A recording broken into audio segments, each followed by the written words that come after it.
I heard a speaker talk about their 21-year-old child and how that person's just getting started in life and how that's young. I'm Justin Hitt with Sustainable Wealth Secrets, and I don't want to break it to you. Well, I do want to break it to you. That's why I'm doing a podcast, but 21's old. If you haven't, as a young adult, haven't started your life by 16, you're behind. Now, there's hope. You can change your ways. You can learn. You can improve. But as a parent, I find it very odd that grown adults are talking about their 35-year-old and a 25-year-old child being still a dependent in their household. So I want to share with you today some ideas and concepts that you can use to get your kid active and motivated to get the results that they need to have to be successful adults, to pay their own way, and to ultimately gain the skills necessary to do more in life. So first off, when they're 12, 13, 14, they need to have paid chores. They don't just get money from you as allowance, they get paid chores. Now, you can help them understand that you're setting aside money for college, that you are providing room and board. You don't have to be blunt about it, but essentially, there's money being set aside that is supporting their needs, and in effect, they are getting money that's theirs. So, for example, if you have a college plan for the kid or a 529 plan, involve them in the planning of this so they understand that a certain percentage of money or a certain amount of money is going into this plan every year, and it's for their future college expense. So you're setting up the concept of a reserve fund or planning for the future, saving for the future. One thing my parents did is that when I wanted things like toys, even when I was 7 or 8 years old, if I wanted toys, if I wanted things, they said, great, how much money do you have? Because they were instilling in me that the things that I wanted required money, and that the money required effort. And if I was going to get the thing, there was effort required. And so I had a running list of some things that I wanted. And what I discovered as a kid, now if my parents told me this, it wouldn't have stuck. But what I discovered as a kid, that there were a lot of things that I want in the moment that I don't really care for over time. So it would have been better to go ahead and just keep the money for something that's more important down the line. So what would happen is I would say, oh, I really want to get this. I like G.I. Joe toys. I wanted to get this G.I. Joe set thing, and I was going to get it. And so it was like $30 or $15. I don't remember exactly how much it was, but it was X number of yards mowed. So my parents were instilling me the money math. How many yards do I need to mow in order to get what I need? And my dad did charge me rent on the mower, because I was using fuel, and I understood this. So you want to share the context with your kid so they kind of understand how money works. Money is a medium of exchange. It's not the goal. The things that you want, you can have. The things that you want require the effort or the income or the money for it. It doesn't just magically show up from some sky god. Now, there are parents who will basically pay for whatever the kid whined about. And those kids tended to grow up to be adults that assume the government will give them money. And that's a bad place to be in, because the government's in the business of taking money, not giving money. Charities are in the business of fundraising, not necessarily giving out that money. There's a whole structure of money that's hidden from the kid, but you can help them with the key principles. So, for example, everybody does chores around the house. There are certain chores that are done because they serve you direct, like keeping your room clean, keeping the bathrooms clean, that kind of thing. But there are other chores that you can do that will have value. So we're either going to hire a housekeeper, or mama's going to do the work, or daddy's going to do the work. But if daddy or mama are doing that work, then they can't be out in the workplace earning more money.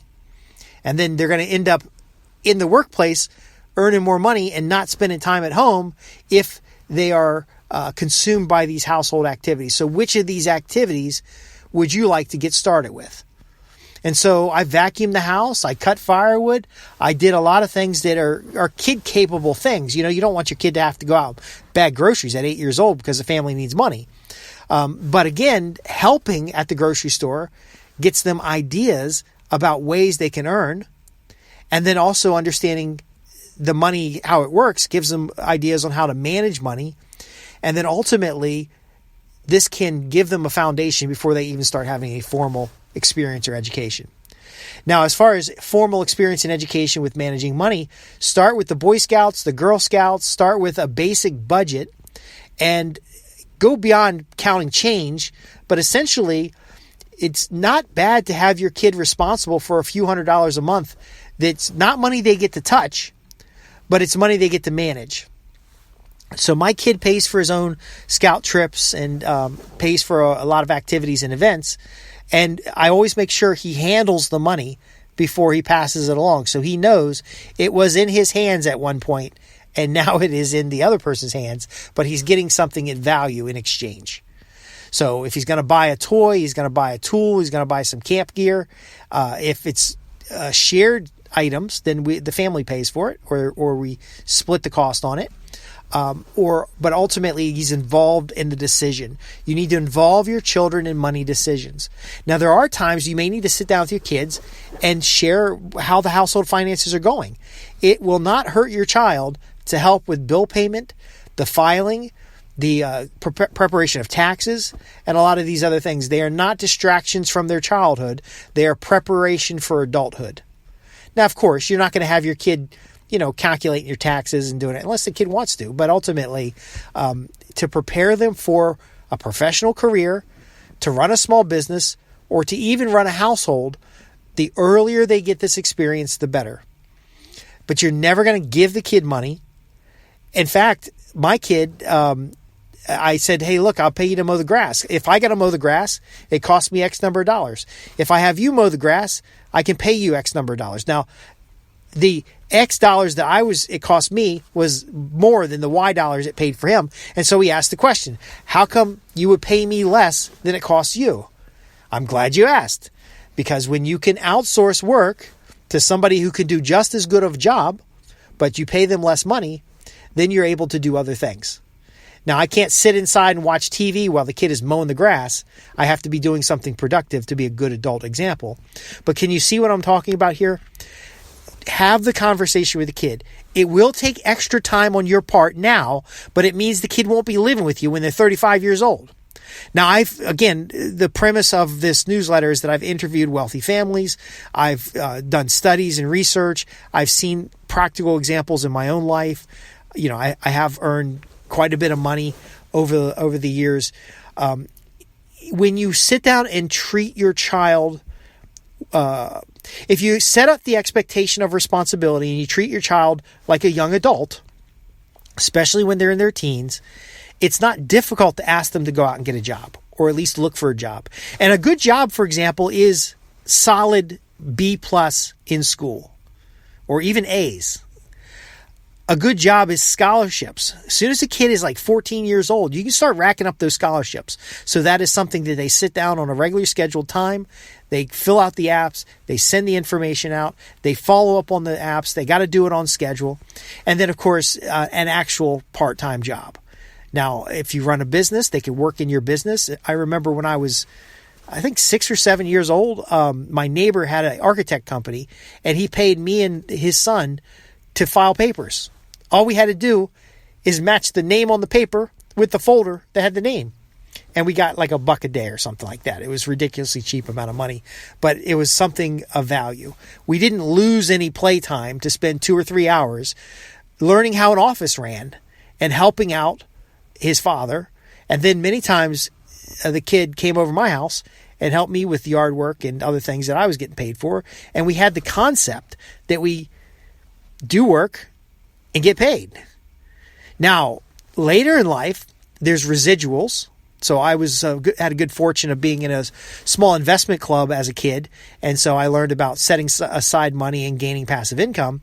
But I've heard stories where people have had rental properties and their kid has come along to help refinish rentals. Kids have helped clean tools. So a friend of ours was an auto mechanic and had a small shop. And the kid would come into the shop and help clean tools and help organize the shop. I worked with Roberts Oxygen when I was in high school and I think a little bit in late middle school, where I just showed up to work with my dad and just cleaned stuff up, like swept floors and things. None of this stuff took away from my childhood. In fact, enhanced my childhood and built a foundation for the success that I've been able to have now. So again, you don't have to hardcore grill it out and train them. They don't need to go get a CPA before they're in high school, but they do need to have certain responsibility. When kids want things, which they will want all the time, if it's not a necessity like clothing, shelter, and food, then they can buy it themselves. When it comes to chores, the core chores that have to do with taking care of their personal hygiene are essential for a kid to do immediately. Doing their own laundry, cleaning their own bathroom, cleaning their own rooms, brushing their own teeth, all that stuff. There's no monetary incentive for that. And I would even argue against monetary incentive for getting good grades, because as many teachers have told me in the past, as a kid and as an adult, is that all you got to do to get an A is follow instructions, read the materials, and study. And when you do those things, the A's come very easily. Not that I got a lot of A's when I was in school, but a couple friends of mine who got straight A's and then full scholarships to college, they just followed they listened to the teacher, they studied the materials that were recommended, and then they did well on the tests. My point being is that if you're not preparing the child, and that child's still at your house at 21 years old or 25 years old or 35 years old, that is a defect in you, not a defect in the child. You haven't prepared them to be independent. Now, you don't need to prepare them to be so independent that you kick them out when they're 18. I was out of the house at 18. I ended up coming back for a little bit, but ultimately I bought my own. I did that while I was closing on a house. But ultimately, if you start them early, if you start them with traditions like buying Christmas presents for their siblings, or understanding the value of Christmas isn't just, magic Santa Claus throws a bunch of presents under a tree. If you start helping them understand the value of $1 and you involve them with the bill paying, it resolves so many problems. It helps them be more productive adults. It helps them to have greater confidence. It helps them to understand the value of money and the application of capital, and ultimately helps them in life. They'll understand that money is simply a medium of exchange and that there's value in other things as well. And what's most important is that as a family that you work together and you get the results that the family wants. So you can even throw in a little goal setting there. Now, scouting programs, youth programs, these are wonderful areas. All the scouting programs have merit badges that are tied to personal finance. And that's an excellent thing to work through. And if your school is not giving these types of things, there are entry-level bookkeeping courses and entry-level, they're like basic ledger courses that can help you keep a little bank book. Again, the more they learn now when they're young, which young is below 16, the better they are as young adults, the better they are as full-grown adults, and the more likely they are able to care for themselves, and then possibly even be better off than you were and care for you in the future.